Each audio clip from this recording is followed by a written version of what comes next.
Hello guys, welcome to Batman Trades. This video is for investors. This is an investment strategy that I'm going to teach. This is not for trading. ये trading strategy नहीं है. हालांकि trading एक component है इस strategy के अंदर में, बट आप ट्रेडिंग के लिए इस स्ट्रैटेजी को नहीं यूज करेंगे. आप सिर्फ इन्वेस्टमेंट्स के लिए यूज करेंगे. Also you will be using this for investment in stocks. Any stock जिस पे F N O trading allowed हो, स्मॉल कैप, छोटे मोटे पेनी स्टॉक्स पे आप नहीं करेंगे इस चीज को. You will only use this on stocks जिस पे F N O trading allowed हो. ठीक है, बेसिकली ऑप्शन ट्रेडिंग अलाउड हो. And you will you can use this strategy only if you have at least 15 lakhs that you're looking to invest. अभी जैसे कि market में थोड़े बेरिश सेंटिमेंट्स तो नहीं बोल सकते, बट थोड़ा सा एक बेरिश फियर चल रहा है. कोविड के टाइम पे हुआ था, रशिया यूक्रेन वॉर के टाइम पर हुआ था. जब भी एक बेरिश मार्केट दिखती है, most people tend to look for investment opportunities, and this is something that you can use. Basically, when you're investing in a stock, आप जब भी एक स्टॉक में इन्वेस्ट करते हो, आप वो शेयर खरीदते हो, तो आपको सिर्फ तब फायदा होगा जब उसका प्राइस ऊपर जाएगा. आपको तब कोई फायदा नहीं होने वाला जब उसका प्राइस नीचे जाएगा. करेक्ट. ट्रेडिंग और इन्वेस्टमेंट में ये एक बहुत बड़ा फर्क होता है. आप एक ही डायरेक्शन में इन्वेस्टेड रहते हो स्टॉक में जब आप इन्वेस्ट करते हो और शेयर खरीदते हो उसका.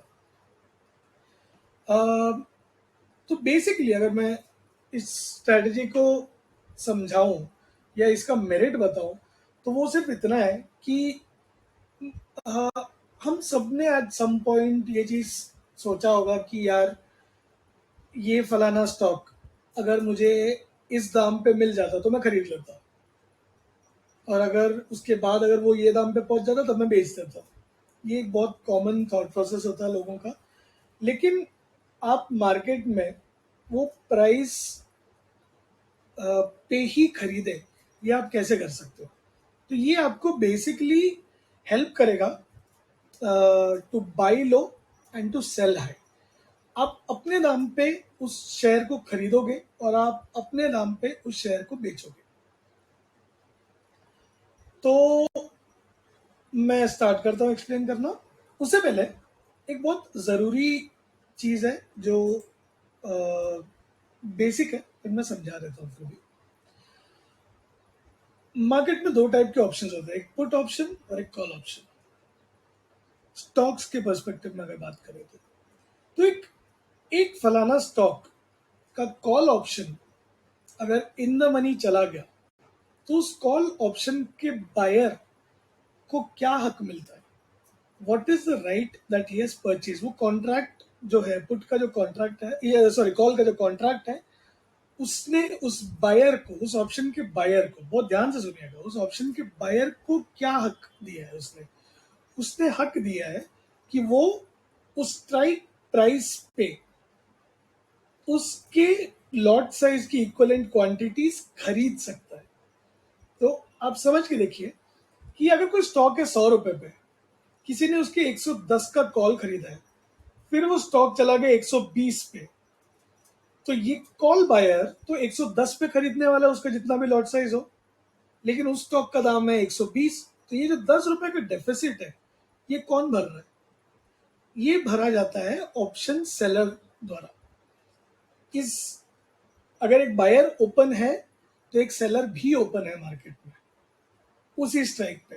तो उस बंदे को, सेलर को, वो स्टॉक 120 में खरीद के इस बंदे को 110 में बेचना पड़ेगा, और ऊपर का 10 रुपया होगा उनका लॉस, सेलर का लॉस, और वो 10 रुपया होगा उस बायर का प्रॉफिट. करेक्ट. ये बात हो रही है डिलीवरी की. सेम वे अगर हम पुट ऑप्शन की बात करें, अगर मान लीजिए स्टॉक चल रहा 100 पे, किसी ने 90 का पुट बेचा है और स्टॉक चला गया 80 पे, तो 90 के पुट ऑप्शन सेलर को 80 रुपए से लेकर 90 रुपए का वो जो 10 रुपए का जो डेफिसिट है वो उसे अपने जेब से भरना पड़ेगा। इसका मतलब 80 रुपए का स्टॉक उसे 90 रुपए में खरीदना पड़ेगा। You understand? कि 80 रुपए का सामान जो बायर है वो कहीं से खरीद के, उसके ब्रोकर के थ्रू खरीद के इस बंदे को बेचेगा और इस बंदे को वो खरीदना पड़ेगा। ये एक एनफोर्सेबल कॉन्ट्रैक्ट है। करेक्ट? नाउ यही ऑप्शन के फंडामेंटल्स को यूज करते हुए मैं will create this strategy.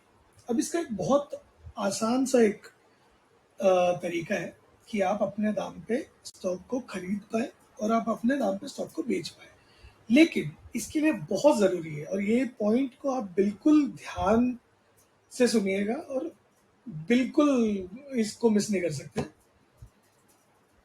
Only do this on stocks that you fundamentally believe in. मतलब उस स्टॉक में इन्वेस्ट करना आपका एजेंडा होना जरूरी है किसी भी रीजन से।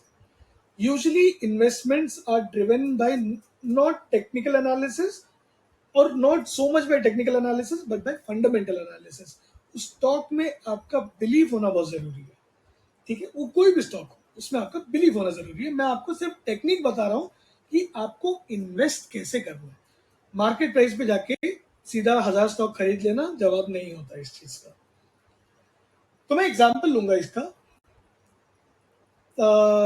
मेरे को यहाँ पर दिख रहा है रिलायंस चल रहा है 2349 पे, अराउंड 2350 मान के चलते हैं इसको। ठीक है, मैं लिख लेता हूँ 2350 मान लेते हैं। अगर मैं रिलायंस पे, अगर, again it is not a trade recommendation, I am just giving you educational content. इसको यूज करना नहीं करना ये पूरा आपका जिम्मेदारी है, ये पूरा आपका रिस्पॉन्सिबिलिटी है। You are totally solely responsible for millions of profits, for your millions of profits and for your hundreds of loss। जो भी मेरा कोई क्रेडिट नहीं है उसमें, और ये बिल्कुल भी मेरी जिम्मेदारी नहीं बनती है। मान लीजिए मैं अपनी बात करता हूँ कि 2350 पे रिलायंस चल रहा है। मैं सोच रहा हूँ कि अगर 2100 पे मुझे अगर रिलायंस मिल जाए, मतलब अगर मुझे रिलायंस 2100 के दाम पे अगर मिल जाए तो मैं खरीद लूंगा। रिलायंस का लॉट साइज है 250। ठीक है? एंड मैं रेडी हूं, अगर 2100 के दाम पे मिलता है तो मैं 250 शेयर खरीद लूंगा इसका। ये मेरा पहला पार्ट है। ये this is the first part of the strategy. अब मुझे 2100 के दाम पे, अब हो सकता है रिलायंस इस महीने 2100 पे आए, हो सकता है अगले महीने आए, हो सकता है उसके अगले महीने आए, हो सकता है कभी ना आए। करेक्ट? लेकिन मेरा desire to buy is only there at 2100। So what I do is मैं 2100 का पुट सेल कर देता हूं। ठीक है? कुछ तो प्रीमियम होने वाला है इसका, there is going to be some premium. अब दो ही पॉसिबल आउटकम्स है। अगर रिलायंस 2100 पे आया या 2100 के नीचे गया तो मेरा नुकसान हो जाएगा। अगर रिलायंस 2100 तक आया ही नहीं तो ये जो मैंने सेल किया है ये एक्सपायरी पे मुझे प्रॉफिट दे जाएगा। करेक्ट? क्योंकि ये तो ओटीएम एक्सपायर हो गया। अब अगर ये चीज ओटीएम एक्सपायर हो जाता है तो आप वो पूरा प्रॉफिट ले लीजिए। अगले महीने मैं, आई एम सॉरी, आप करें या ना करें, मैं क्या करूंगा, मैं ये पूरा प्रॉफिट ले लूंगा और मैं अगले महीने में मैं फिर से जाके 2100 का पुट बेचूंगा। अब मैं ये कब तक करूंगा? मैं ये तब तक करूंगा जब तक रिलायंस 2100 पे नहीं आता। या फिर अगर कल या कुछ महीनों बाद अगर रिलायंस पहुंच गया 3000 पे, तब ऑब्वियसली साइकोलॉजिकली मुझे 2100 का दाम नहीं देखना, मैं खरीदने को तैयार हूं 2500 के दाम पे, मान लेता है।